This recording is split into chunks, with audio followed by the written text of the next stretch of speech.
Beware of unmarked pottery, but do not ignore completely. Pottery retailers wanted successful pots to be made by any number of potters. Pottery was normally unmarked. It was only in the 18th and 19th century that potters saw the advantages of marking their pots.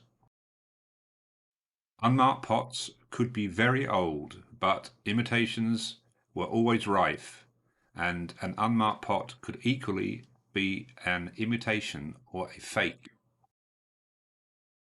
As simple marks developed into elaborate backstamps in the 19th century, thousands of British potters developed their stamps. Anyone who is serious about identifying pottery needs to invest in a reference book. These are cheap to buy second hand.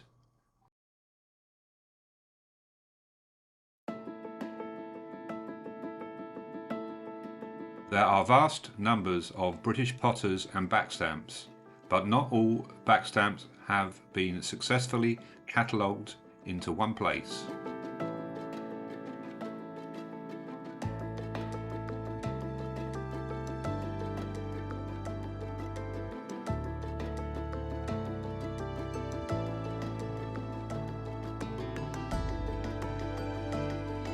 Early stamps were based on the initials of the partners in a firm. This video is illustrated with Bevington-related pots that I own.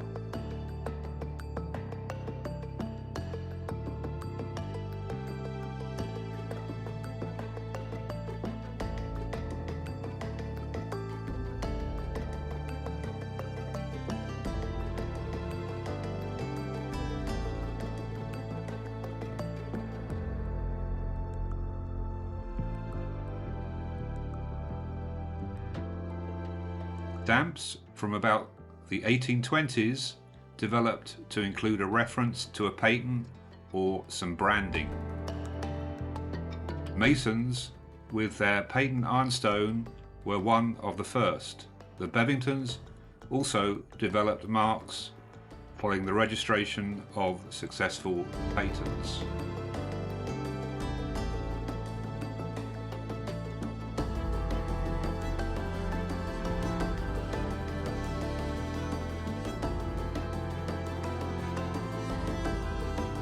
In 1883, the first pottery trade magazine, the Pottery Gazette, listed a page of prominent trademarks responding to the demands of their readers.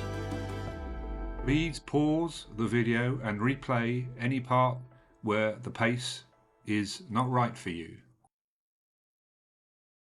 An Act of Parliament in 1842 created the first form of IP protection in the world.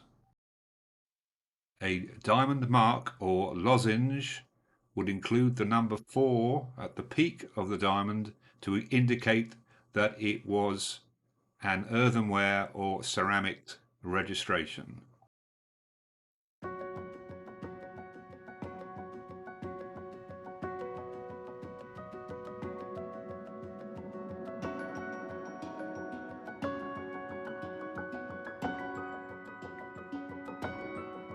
A reference book is still needed to convert the letters in the diamond to a date and so reveal the potter.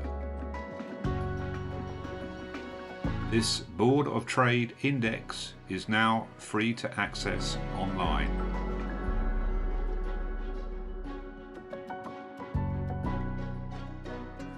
In 1884, a new, simpler system of consecutive registration numbers was put in place, and the RD numbers were now added to the pottery to confirm that the design was registered and protected.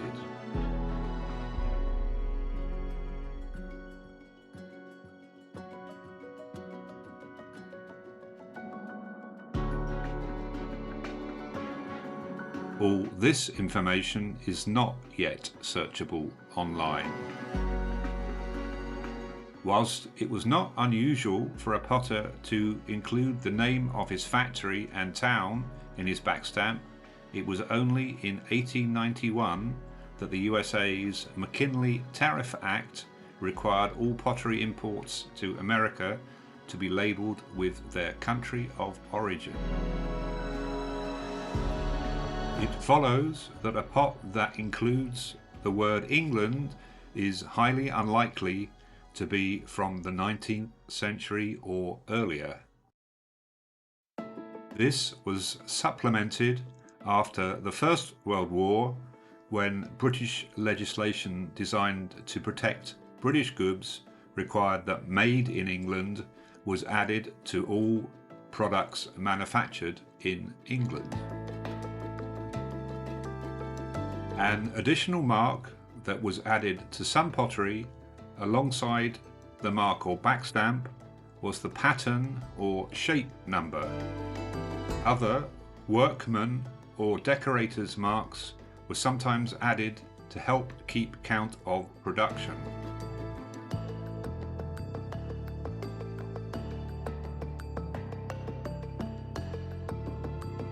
Both pattern and workman marks can help identify pottery.